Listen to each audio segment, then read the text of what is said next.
और किसी भी रिलेशनशिप में एक इंसान पर हक पैसे खर्च कर जताना या खरीदने की कोशिश करना यह हो ही नहीं सकता। मुंबई की सड़कों पर कितनी महिलाएं आज भी हरासमेंट का सामना करती हैं। आजकल तो ओटीटी प्लेटफॉर्म्स बैठे हुए रहते हैं कि ऐसे कंट्रोवर्शियल लोगों को अपने प्लेटफॉर्म्स पे लाएं। कुछ दिनों से सोशल मीडिया पर एक ही चीज ट्रेंड कर रही है, 370 की बिरयानी, एक viral clip. Yes, Praneet More, Himanshu Jangra and doctor Sejal Pawar. पहले भी मैंने कॉमेडी कंटेंट को लेकर याद दिलाया था कि कॉमेडियंस को संविधान का और समाज का दायरा ध्यान में रखकर कंटेंट बनाना चाहिए। ये मैंने कहा था जब समय रायना और रणवीर अलाहाबादिया का मुद्दा आया था। मैं तब भी उस पर कायम हूं और मैं आज भी इस बात पर कायम हूं। अगर आपके पास कंटेंट क्रिएटर होने के राइट्स हैं, उसको आप मोनेटाइज भी कर रहे हैं, तो कुछ ड्यूटीज आपकी भी होती हैं। कॉमेडियन जोक की आड़ में कुछ भी बोले और बुलवाए, ये गलत होता है।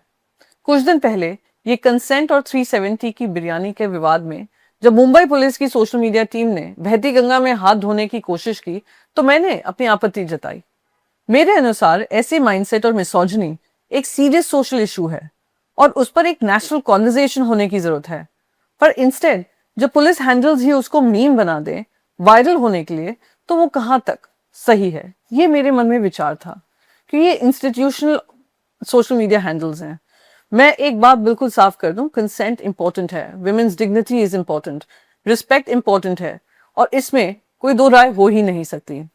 जो बात उस वायरल क्लिप में कही गई उसका बिल्कुल क्रिटिसिज्म होना चाहिए, क्योंकि जो था वो मिसोजिनिस्ट था ही, पर बहुत ही ज्यादा बुरे तरीके से माइंडसेट दर्शाता है।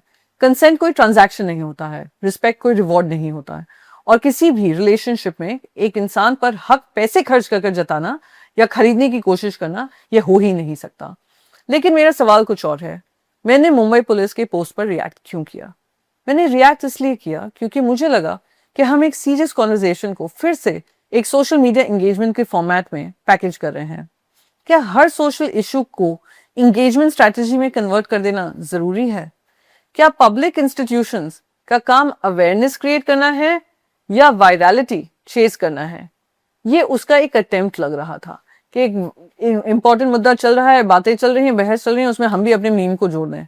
हर कोई व्यूज के पीछे भाग रहा है, हर कोई लाइक्स के पीछे भाग रहा है, हर कोई ट्रेंड्स के पीछे भाग रहा है। कभी कभी इल्जाम मुझ पे भी लगेगा कि मैं भी शायद लाइक्स के लिए भाग रही हूँ, पर यह मुद्दा इंपॉर्टेंट है। जब इंस्टीट्यूशंस भी वही करने लगे तो सवाल पूछना जरूरी हो जाता है कि what is more important. Mumbai की सड़कों पर कितनी महिलाएं आज भी हरासमेंट का सामना करती हैं? ये कहना सही है कि Mumbai is a safe city, but there are cases.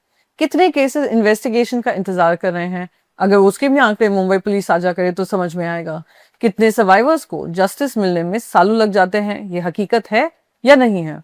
ये सवाल ज्यादा इंपॉर्टेंट है। लेकिन इसी के साथ एक और अनकंफर्टेबल कॉन्वर्सेशन भी करनी पड़ेगी। आज कॉमेडी के नाम पर हम क्या सेलिब्रेट कर रहे हैं? ह्यूमर, सरकाज़म, विट, सटायर, ऑब्जर्वेशन, या सिर्फ शॉक वैल्यू? क्योंकि ऐसा लगने लगा है कि जितनी आउटरेजियस बात होगी उतना ज्यादा आपको एंगेजमेंट मिलेगा, जितनी कंट्रोवर्शियल बात होगी उतनी ज्यादा क्लिप्स भी वायरल होंगी, और जितना ज्यादा आउटरीच होगा उतनी ज्यादा विजिबिलिटी मिलेगी। और फिर क्या बात है, आजकल तो ओटीटी प्लेटफॉर्म्स बैठे हुए रहते हैं कि ऐसे कंट्रोवर्शियल लोगों को अपने प्लेटफॉर्म्स पे लाएं या रियलिटी शोज में उनको एक स्टार अट्रैक्शन बनाएं और उनको उनमें ले लिया जाएगा और वो सेलिब्रिटीज बन जाएंगे। आज एल्गोरिदम्स नुआंस को रिवॉर्ड नहीं करते हैं, एल्गोरिदम्स आउटरीच को रिवॉर्ड करते हैं। और जब आउटरीच रिवॉर्ड बन जाता है तो क्रिएटर्स हों, इन्फ्लुएंसर्स हों, स्टैंड अप कॉमेडियंस हों, मीडिया प्लेटफॉर्म्स हों, और कभी कभी इंस्टीट्यूशंस भी उसी डायरेक्शन में पुश होते हैं। कभी कभी तो मुझे न्यूज भी एंटरटेनमेंट लगने लगती है। और यही वजह है मुझे लगता है कि हमें सिर्फ एक वायरल क्लिप नहीं बल्कि उस पूरी कल्चर पर बात करनी चाहिए जो आउटरीच को एंटरटेनमेंट में बदल देती है। आपने क्या कहा, उसने क्या कहा, आप क्यों आउटरीच हुए, उसने ऐसी बात क्यों कही, उसने वैसी बात क्यों कही? यही फर्क है अवेयरनेस और एंटरटेनमेंट में। और पब्लिक इंस्टीट्यूशंस को हमेशा अवेयरनेस के साथ खड़ा होना चाहिए, एंटरटेनमेंट के साथ नहीं।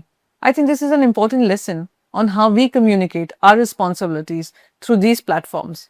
I hope you agree with me, but what do you think about it? Please, I encourage you to comment on this and share your feedback about this particular topic. Thank you so much.